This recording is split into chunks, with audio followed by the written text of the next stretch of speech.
Ginang-lagim! Love you guys, love you. Sanya Lopez! Miss Jessica Soho! Sa premiere night ng KMJS Gabi ng Lagim the Movie, ang mga manonood bago na pasigaw sa takot.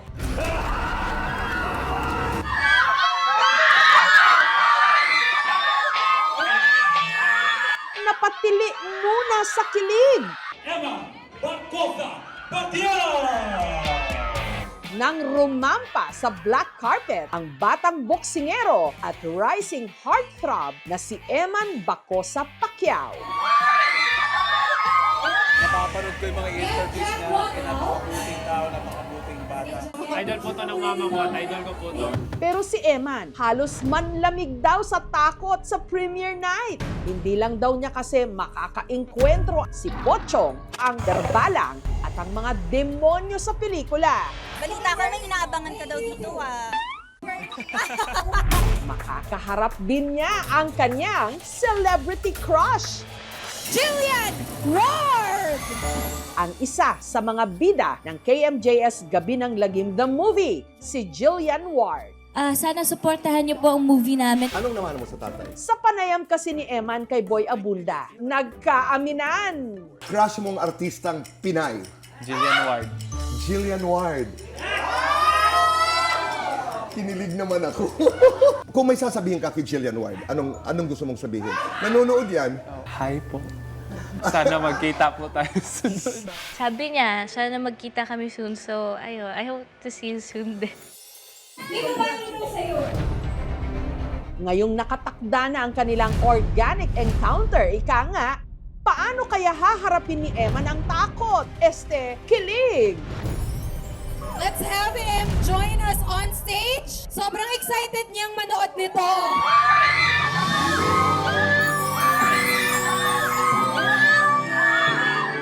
Ready na ba ang lahat para sa Gabi ng Lambing? Hindi sukat akalain ng 21 anyos na si Eman na matutuon sa kanyang spotlight.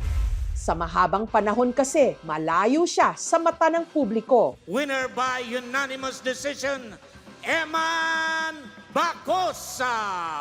Pero pagkatapos manalo ni Eman sa Thrilla in Manila 2, nakitang lumapit siya sa kanyang ama, ang Pinoy boxing legend na si Manny Pacquiao, at sa misis nitong si Jinky Pacquiao. Ang mga pinagdaanan ni Eman, pati na kung paano siya tinanggap ng kanyang ama, dito niya unang ibinahagi sa KMJS. Ano pakiramdam? Pinagmalaki ka ng tatay mo. Siyempre po, masaya po ako. Manny Pacquiao in the last round after that. Anong pakiramdam na pinapapanood mo siya tapos alam mo, siya yun, tatay ko yan. Ay, thank you Lord sa lahat ng pwede kong maging uma. Siya pa talaga. Nung maliit pa po ako, naintindihan ko na kaagad yung sitwasyon. Naintindihan ko po na meron rin po siyang sariling pamilya, kaya hindi na po ako masyado nagtatanong. Pero may pressure din yun, Emma, na? Opo. Na anak ka ni Pacquiao, Opo. Focus lang po ako sa fight. Hindi po ako nagpapadala sa pangalan kasi at the end of the day, hindi naman po ako si Manny Pacquiao. Ako naman po si Eman Bacosa Pacquiao. Matapos maitampok ang kanyang istorya, nakuha ni Eman ang simpatsya at pagmamahal ng publiko. Sinubaybayan ang kanyang bawat galaw. Nababasa ko po yung mga comments na maganda po daw yung nanay ko. Maganda daw yung pagpalaki sa akin. Thankful ako kay God kasi may mga tao nakaka-appreciate sa pamilya ko at sa akin. Gayunman, hindi rin siya nakaligtas sa mga pambabatikos. Kung anong nasa isip nila, bala na sila. Ang Panginoon naman talaga nakakaalam ng totoo na mabait yung mama ko, tsaka hindi pa kami masamang tao. Pag may sinasabi silang masama sa mama ko o sa akin, sinasabi ko lang God bless, ganun. Mabuti po, wag na lang po kayong magsalita tungkol sa akin at sa daddy ko kung ano man po yung nangyari sa amin noon, sa amin na lang po yun. Kasi kikita nyo naman po, sumusuporta naman po siya sa akin. Stop the negativities, spread love. Mabuti rin daw na nalaman ng publiko ang kanyang pinagdaanan para hindi na raw ma-question pa ang kanyang husay bilang boksingero. Para ma-clear out na rin yung mga sabi-sabi na baka binili ni Eman yung fight. Lagi rin po kasi akong ini-issue tuwing laban na binibili ko daw yung fight, baka di daw ako nagtitraining ng hard, kaya daw madali ko daw natatalo yung mga kalaban. Nagtitraining po talaga ako ng maayos. Kasabay ng pagkilala sa kanya, ang pagbubukas ng iba't ibang oportunidad. pumirma siya ng kontrata sa Sparkle GMA Artist Center. Bago po kami nag-sign ng contract, pinag-pray muna namin yung kontrata na, Lord, plano mo po ba talaga to and endorsement? Pero pinaka-focus ko po talaga ngayon is boxing. Hanggang marami nga ang kinilig sa inamin niya kay Boy. Crush mong artistang Pinay. Jillian Ward. Jillian Ward. Kung may sasabihin ka kay Jillian Ward, anong gusto mong sabihin? Hi po.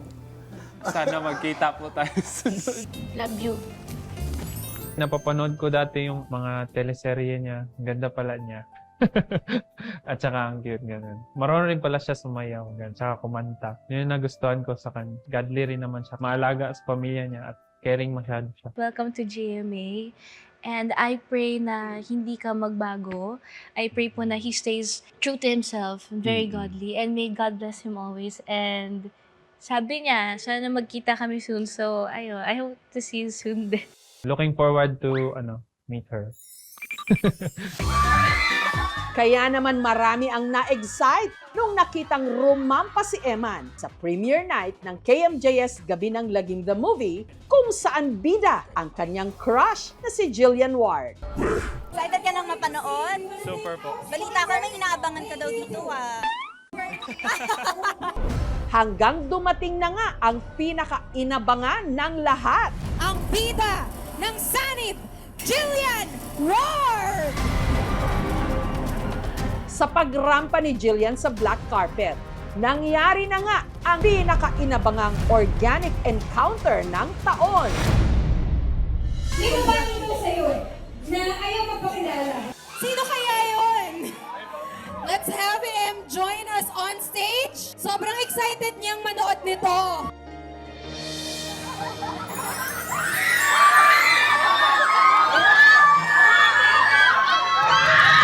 Si Eman, nakaharap sa wakas ang kanyang crush.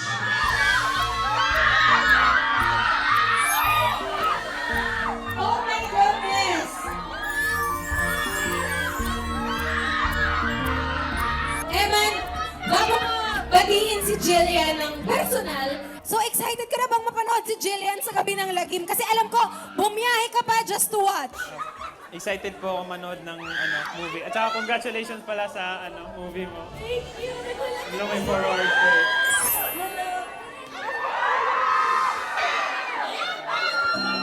Sobrang ganda mo.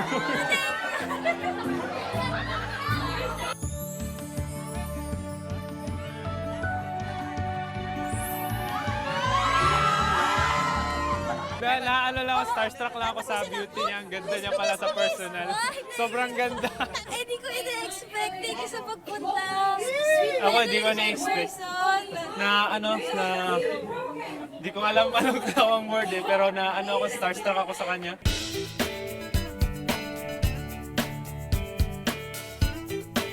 Hindi ko in-expect na makakamit po kayong lahat. Isipin mo na lang, ang dami mong mga tagahanga, di ba? Isipin mo dahil sa mga napanalunan mo sa boxing. Eh ngayon, mas dadami na yung mga kasasayo. At nanood na sila ng pelikula. Si Eman, nasa harap lang ni Jillian. Kamusta ka na, Eman, after na-interview ka namin? Maayos naman po. Bless po. Glory to God. Congratulations, Thank you ha? so much po. Basta huwag ka makakalimot, ha? Oh, never po. Thank Siyempre, you. tita pa naman. Uy, anong pakiramdam? Po. Dito sa premiere ng KMJS Gabi ng Lagim, the Um, movie, nakita mo si Jillian, di ba? Parang kakatanong lang sa'yo na crush mo pala siya. Tapos biglang nagkita kayo dito. Oo. Oh, Napaka-bless ko po na nakasama ko ang iba't ibang artista na idol rin ng mama ko at ako po. Laro na rin po kay Jillian Ward. Was starstruck po ako. Paka-cute pala niya. napag-hi ka ba sa kanya? Opo, kanina po. Hi kita ulit. Nasaan na ba si Jillian? Ayan. Ano masasabi mo sa performance ni Galing. Jillian? Congratulations. It was a great movie. Work hard. Don't listen to other people's negative. Got God ba? bless you. You're beautiful. May bago ba kaming love team?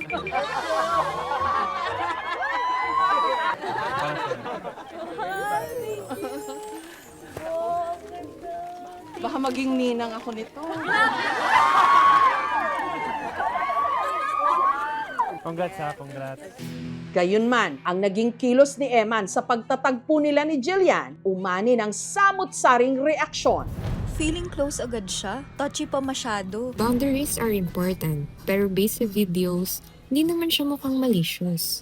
Depensa ng mga taga-suporta ni Eman. Likas lang daw na sweet ang batang boksingero, pati sa kanyang ama.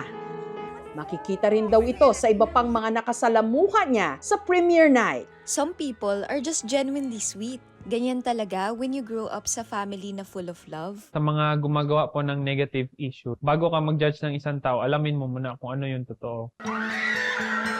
Tila nagbago man ang mundong ginagalawan ngayon ni Eman. Sinisigurado niyang hindi pa rin ito nakakalimutan ang kanyang first love, ang kanyang boxing career. Lalo't may paparating siyang laban. Meron po akong fight sa January. Next week, magpo-focus muna po ako sa training ko. Kasi kailangan ko rin po mag-focus sa boxing. Kasi yun po talaga yung main job ko at saka main goal ko. Na-manage po muna namin yung schedules namin na pag may fight, fight muna. Ano naman kaya ang masasabi ni Eman sa KMJS Gabi ng Lagim The Movie? Napakagandang movie, yung tatlo na yon, yung Sanib, Pochong, tsaka Barbalang. Pwede to pang movie date. Kung gusto nyo ng thriller, pwede rin to pang life lesson sa mga non-believers na di pa naniniwala kay God. That's why always pray, stay strong, not just physically, mentally, and spiritually. Mga kapuso na hindi pa po nakapanood ng KMJS Gabi ng Lagim The Movie, napakaganda po ng movie na ito. Napaka-thrilling and exciting. Meron din po kayong matutunan. Emman Bacosa Batial! Nasa kanya ang atensyon ng publiko ngayon. Ngunit ang pinaka-core ni Eman, ang kanya pa ring entablado, ang boxing ring. Pero anong laban man yan, hindi raw niya uurungan. At ang pinakamatibay niyang sandata, ang kanyang puso.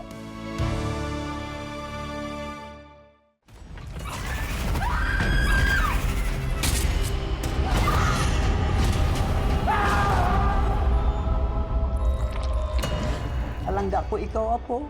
Alangga ko man ikaw la. Ba't ka nagsiman? Maharap ko to eh. Para kay Lola din. Hindi ko na ho alam, hindi ko naiintindihan kung anong nangyari sa kanya. Makakasiguro kayong gagawin namin ng lahat para sa kanya. Wala ka ba talaga nakita, Abner? Wala ka narinig? May gumagala na berbalang dito sa atin.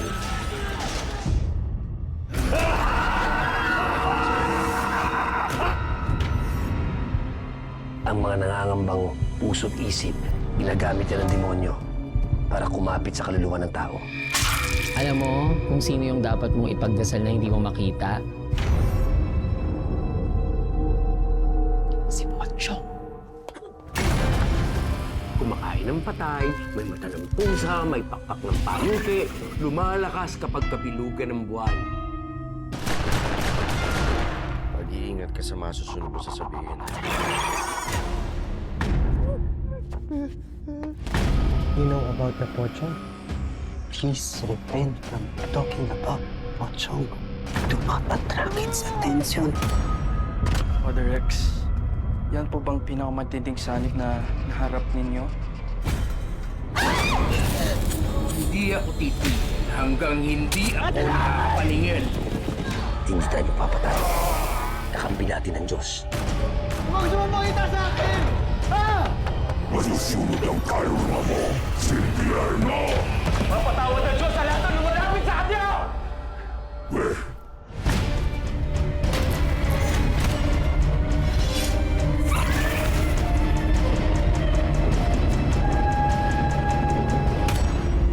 Ito po si Jessica Soho at ito ang Gabi ng Lagim.